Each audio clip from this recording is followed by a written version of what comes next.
नमस्कार दोस्तों लगातार चाइना का जो BRI प्रोजेक्ट है वो कई जगह फेल होता हुआ नजर आ रहा है और अब मामला इटली और चाइना को लेकर आया है। दरअसल 2019 में इटली ने चाइना के BRI प्रोजेक्ट यानी कि बेल्ट एंड रोड इनिशिएटिव में अपने आप को जोड़ लिया था और चाइना को तो यहाँ पर साफ तौर पर पता था कि ये प्रोजेक्ट जिसमें कि इटली जुड़ा है वो यूरोप में उसकी मौजूदगी बड़े पैमाने पर दर्ज करा लेगा।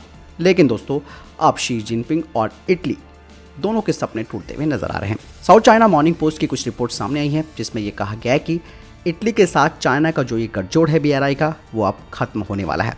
इटली G7 देशों का वो पहला सदस्य था जो चीन के इस इंफ्रास्ट्रक्चर प्रोजेक्ट में शामिल हो गया था।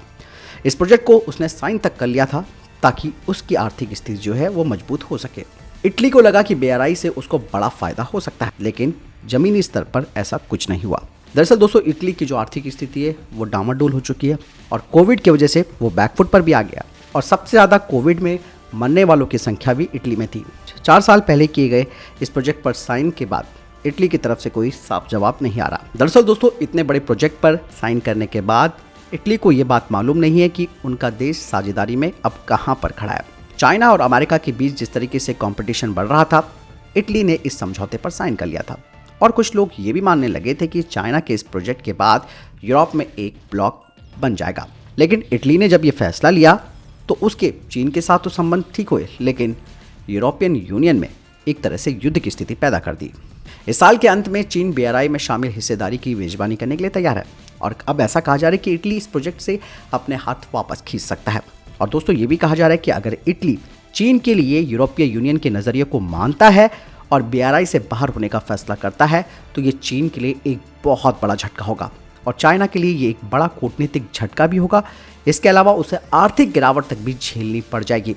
इटली के प्रधानमंत्री मेलोनी ने साल 2019 में BRI पर साइन करके इटली के लिए एक बड़ी गलती कर दी थी और मेलोनी हमेशा से ही चाइना की इस BRI प्रोजेक्ट का आलोचना करती रही है, लेकिन अचानक से 2021 में उन्होंने अपनी विदेश नीति में बदलाव करने की बात कही और अपनी विदेश नीति को यूरोपियन और अटलांटिकवादी होने की बात कही। दरअसल चाइना के मुंह पर इटली ने एक जोरदार तमाचा भी जड़ा है। कई एक्सपर्ट्स ये भी मानते हैं कि चीन इटली की भागीदारी को काफ़ी तवज्जो देता है, लेकिन जब इटली ही इससे बाहर निकलना चाहता है तो चाइना के मुंह पर ये एक बड़ा तमाचा है। BRI प्रोजेक्ट पर साइन करने के बाद भी इटली के लिए जो इन्वेस्टमेंट थी वो बहुत कम हुई और इटली चाहता है कि उसके देश में अधिक से अधिक इन्वेस्टमेंट की जाए, लेकिन ऐसा नहीं हो पा रहा है। अगर आंकड़ों की भी बात करते हैं तो दोस्तों यहाँ पर इटली में BRI निवेश साल 2019 में 2.51 अरब डॉलर से घटकर 2020 में 810 मिलियन डॉलर तक हो गया। जर्मनी, फिनलैंड, ब्रिटेन, फ्रांस और नीदरलैंड उन यूरोपीय देशों में शामिल हैं जो BRI में शामिल नहीं हुए, लेकिन इकलौता इटली ने अपनी विदेश नीति में बदलाव करते हुए BRI प्रोजेक्ट पर साइन कर दिए। लेकिन साल 2019 से 2021 के बीच उन्हें सबसे ज़्यादा चीनी निवेश मिला है। दोस्तों यहाँ पे इटली की गलती नहीं है। इटली ने भले ही BRI प्रोजेक्ट पर साइन किए, लेकिन इटली को फ़ायदा भी नहीं हुआ क्योंकि वो यूरोपीय यूनियन का भी हिस्सा है। ऐसे में ऑब्वियस बात है कि और देशों ने इसकी आलोचना की। दूसरी ओर चाइना की जो स्थिति है अंतर्राष्ट्रीय स्तर पर वो लगातार घटती जा रही है। किस तरीके से वो अपने पड़ोसी देशों पर दबाव बना रहा है। ताइवान के साथ उसकी युद्ध की स्थिति हो रखी है। भारत के साथ LAC पर उसने पंगे ले रखे हैं।